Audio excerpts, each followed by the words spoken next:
ফাঁকা একটা জায়গা পাইছি, ওর সবটা ফিরেই আসি দেখি। মাঝে ভাই ভাই বলে আজ তো অনেক জায়গায় চুরি করার ধান্দায় গেলাম, তা কোন জায়গায় কিছু পালাম না। ভাগ্য হইল না। না এই এই কাজ আছে। এই যে মাঝে ভাই কাজ আছে, এই দেখো একটা ভ্যানের পরে ব্যাগ থুই গেছে, দেখো তো কেউ আস নাকি।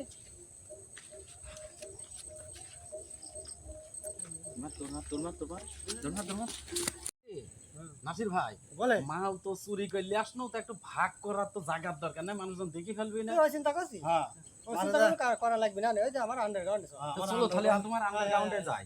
কিন্তু লাখ লাখ কোটি কোটি টাকা ভাগ হয় কেন? এখানে পুলিশের বাপের ক্ষমতা হয় না আশা। ঠিক আছে। এই আন্ডারগ্রাউন্ডে এই মালটা পুরো ধর, আমি লাগতে পারবো না। আরে এ তো হেভি জায়গা। হ্যাঁ এ তো হেভি জায়গাতে তোরা আমাকে এতদিন বলিস নি যে এখানে জায়গা আছে। দেখি তো এর মধ্যে কি কি মাল আছে, এবার বয়। হ্যাঁ ওইসব আগে ভাগ করি। ভালো করে খো। ভাগ কর, ভাগ কর। এই দাদা আমাকে ভাগ করলে কম দিবি নি কই? না কম দো না, তুমি এই যে- লাঠি দিয়ে মারো না। হ্যাঁ। আরে একটা গামছা, আচ্ছা, এই যে- শালা ভ্যান আলা তো। হ্যাঁ শালা ভ্যান লওয়া কি থাকে জানেন নি? গামছা যাও। এই দেখো জামাও আছে, জামার পটে টেকে আস নাকি দেখো। আরে আবার কি দিবি? আরে মাঝে ভাই কাম পাইছে আইফোন, দেখো আইফোন। আরে বাবা রে, দেখো আইফোন। কোশ নি ও, ধরো। আস্তে মোরে মার।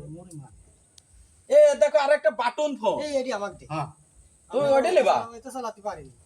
তো তাহলে মাঝে ভাই তুমি ওইটা লাও, হ্যাঁ আইফোন এটা- লাও। এটাই ভালো চালাতে তুমি পারে। ভিডিও টিডিও করো না। এই যে আরেকটা বাটন ফোন, এটা আমি লব। বাস বাস, তাহলে তো মিলেই গেল রে। হ্যাঁ এই পুলিশ, এই পুলিশ, এই পুলিশ।